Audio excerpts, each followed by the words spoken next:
just as those who from the beginning were eyewitnesses and ministers of the word delivered them to us.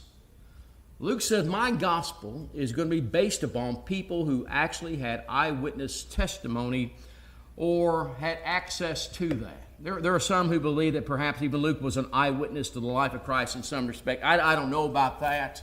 I would probably be on the side that would say he wasn't. But what Luke did is that Luke went about finding people who were, and then he interviewed those people that would have had connection in some way to Christ, or those who would have had connection to Jesus Christ. Luke went about trying to find those people and interviewed them, and then wrote down the things that he found out. Let me show you an instance of that. Go to Acts chapter 13. Look at verse 1. Acts chapter 13, verse 1.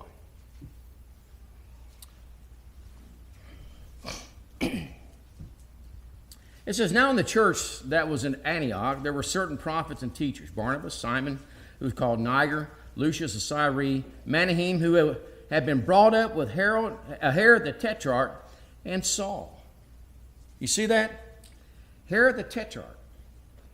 Now, we know him sometimes as Herod Antipas. But what do we know about old Herod Antipas? Well, this was the Herod who had John the Baptist beheaded.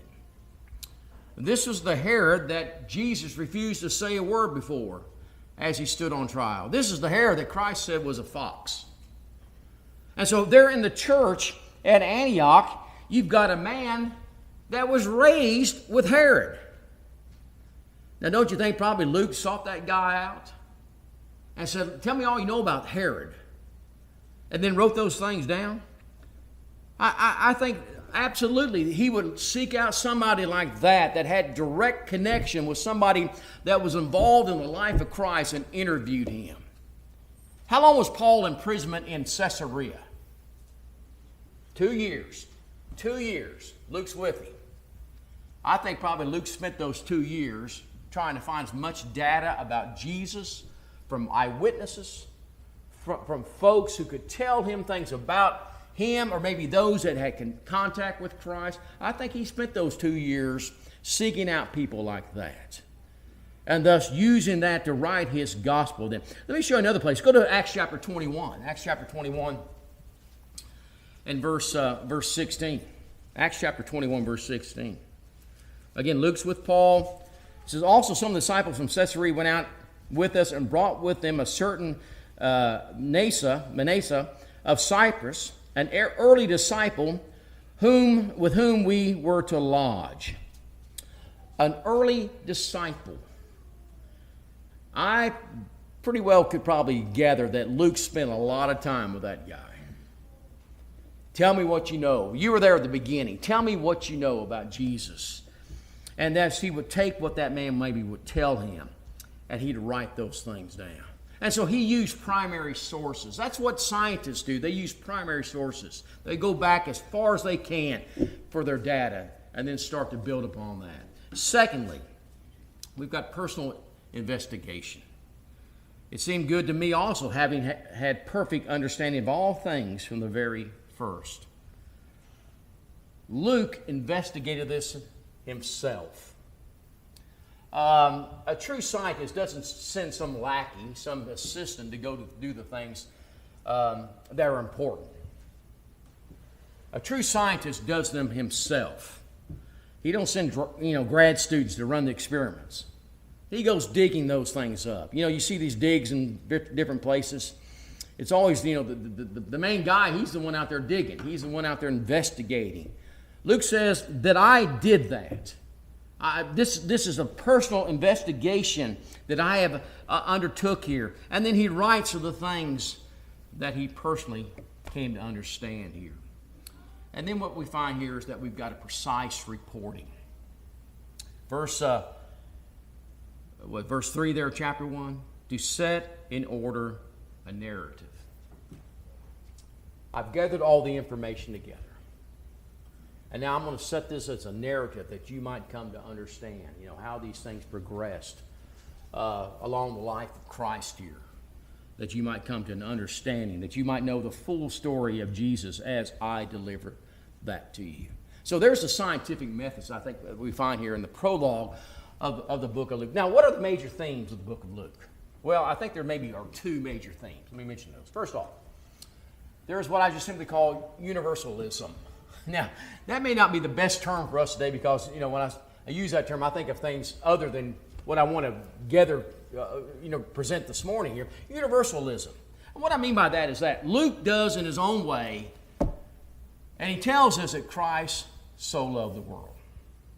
Now, here's a way that he did that.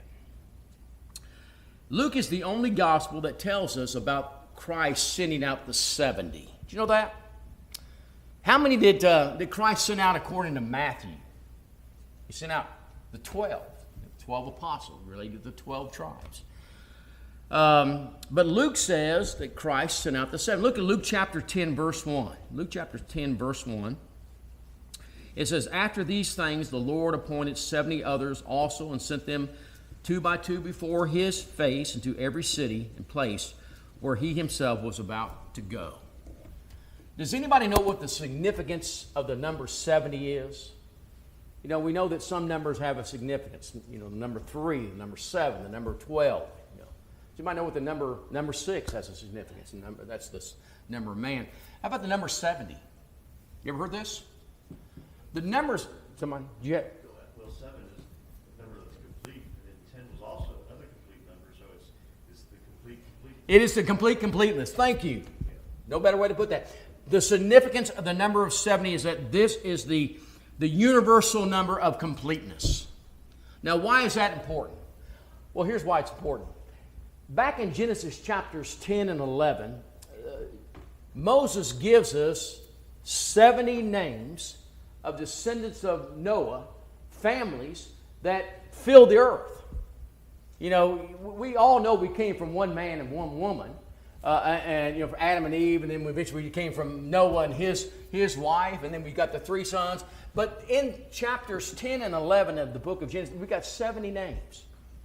I think it's the completeness of the world is being stated there in Luke's in Moses' own way here. But I think what we find here in Luke is that Luke is saying in his own way that Christ so loved the world, he sends out the 70. The universal call here, the universal love that he shows. And what we see in the book of Luke is that things we don't see in the other Gospels. We see a lot of talk about the Samaritans in the book of Luke.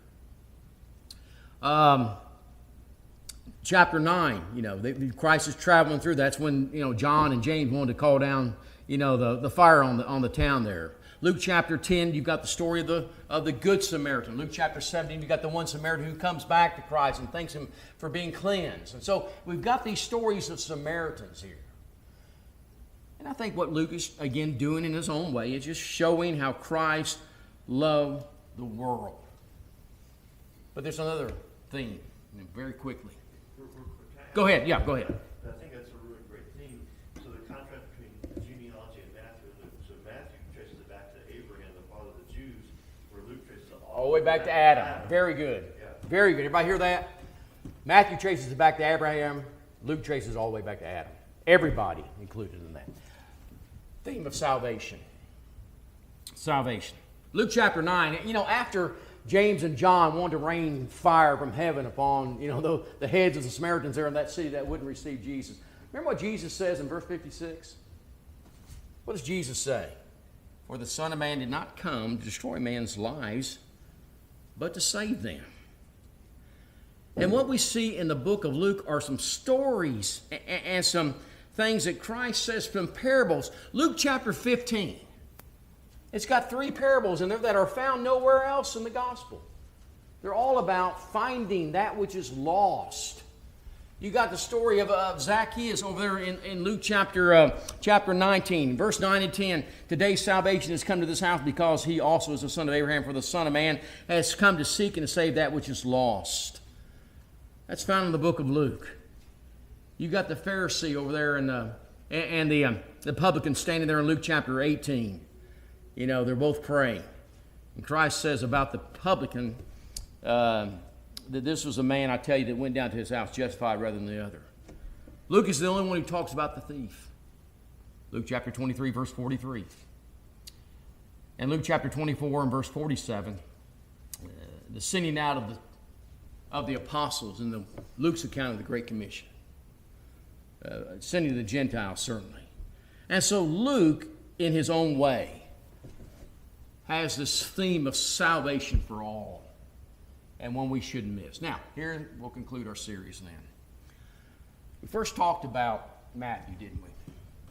Let me say this. If you want to see Jesus as Messiah, go to Matthew. We talked about the king, and the emphasis that Matthew has upon the king and his kingdom in the book of Matthew. If you want to see Christ as the Savior, or as a servant also, you go to the book of Mark.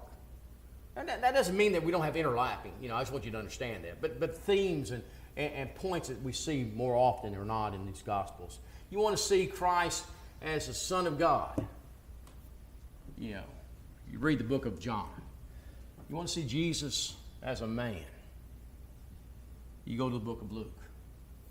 And I think that helps us maybe in our own personal studies to know what are these Gospels all about? Why do we have 4 Gospels? Well, because they're showing us the 4 sides of a man that John says there's not enough ink, not enough paper to write the complete story of him down on. All right, any questions or comments? We've got a few minutes then. This is part 1 of part 2 that will be delivered here in just a few moments when we have a sermon, all right?